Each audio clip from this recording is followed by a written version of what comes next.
A Semana em Minutos. Notícias que foram destaques na semana, de 4 a 10 de novembro de 2018. Henrique Meirelles, do MDB, fez, durante o primeiro turno da disputa eleitoral, disparos em massa de mensagens pelo WhatsApp para números de telefone de beneficiários do programa social Bolsa Família do governo federal. Os números de quem recebe o benefício do Bolsa Família são sigilosos e seu uso, divulgação ou cessão para outros fins que não os previstos pela legislação são ilegais. Apesar de ter tirado do próprio bolso 54 milhões de reais e com isso ter a campanha mais cara, Meirelles terminou em 7º lugar. Uma prova de que nem sempre o dinheiro e as manobras espúrias facilitam a vida de quem quer se dar bem na política. A defesa do ex-presidente Lula entrou com recurso no STF em que usa a aceitação do juiz federal Sérgio Moro para o posto de ministro da Justiça para pedir a liberdade do petista. Os advogados acusam Moro de perda de imparcialidade. A defesa também pede que os efeitos do recurso atinjam as outras 2 ações em que Lula é réu na Justiça Federal no Paraná: a do terreno para o Instituto e a do sítio de Atibaia. Bom, com o Sérgio Moro no Ministério da Justiça e com um antipetismo ainda mais pungente na classe política dominante, a libertação de Lula parece estar cada vez mais distante. Olavo de Carvalho se ofereceu para assumir a vaga de embaixador do Brasil nos Estados Unidos. Disse em vídeo que recusou convites do presidente eleito Jair Bolsonaro para ser ministro da Educação e da Cultura ainda durante a campanha.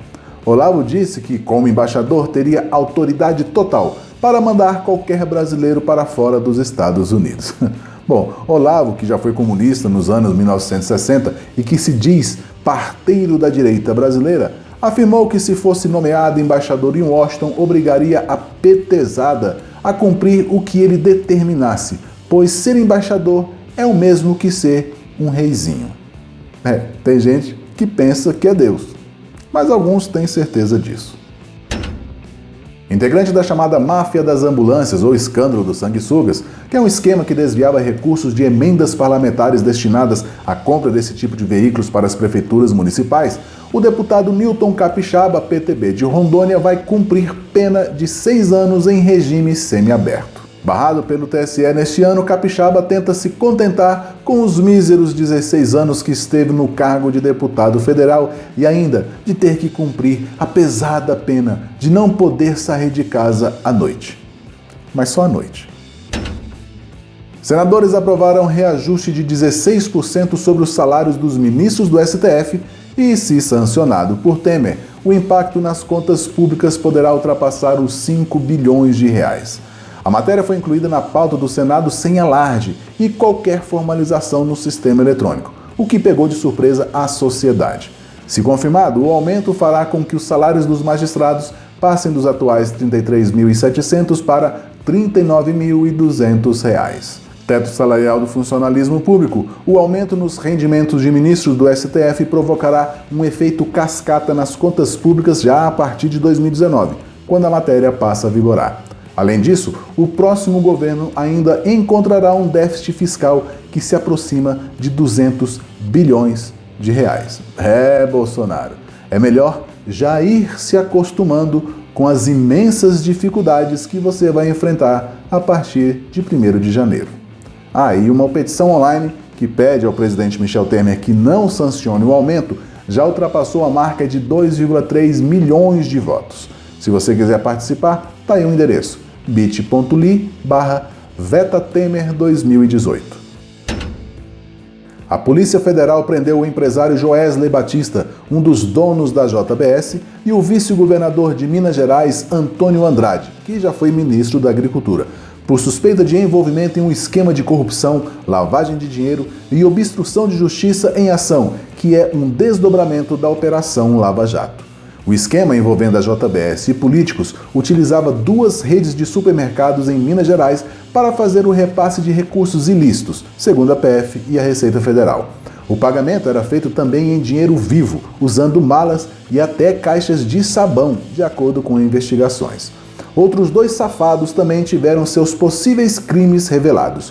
Os irmãos suínos Lúcio e Gedel Vieira Lima são acusados de usarem verba de gabinete para contratar funcionários que exerciam funções de cunho pessoal.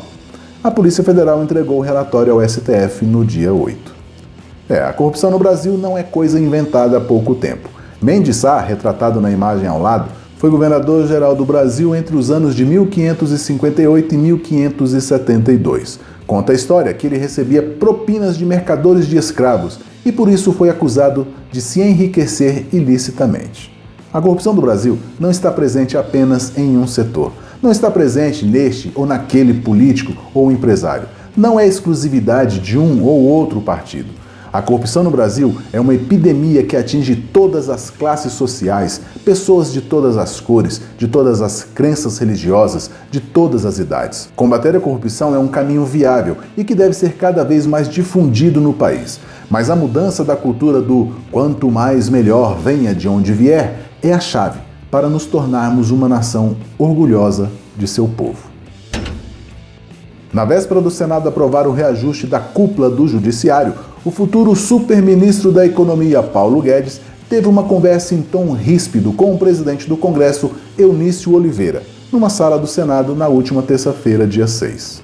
O papo começou ameno, mas rapidamente evoluiu com uma carteirada do homem forte do governo Bolsonaro, conforme relato do presidente do Senado.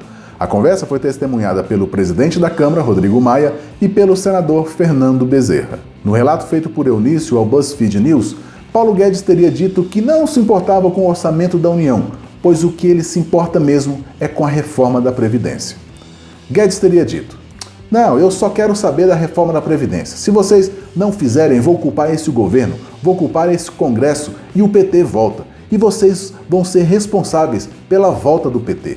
Guedes teria dito ainda que a população tem que pressionar o Senado para colocar a reforma da Previdência para votar ainda neste ano. Eunício comentou: "Enquanto eu for presidente, ninguém diz aqui o que vamos fazer. Quem diz aqui é o dedinho de cada um, que pode votar não, sim ou abstenção." A história recente do Brasil relata o caso que envolvia um homem poderoso da República que achou ser correto ser ríspido, mal educado e demasiadamente agressivo para conseguir alcançar seus objetivos. Mas sua história não acabou bem. Talvez fosse interessante que Bolsonaro aconselhasse Paulo Guedes a ser menos estrelinha. Tem muito pavão aí que já virou espanador. Este foi mais um A Semana em Minutos. Se gostou, deixe seu like, compartilhe e se inscreva no canal. A gente se vê na semana que vem.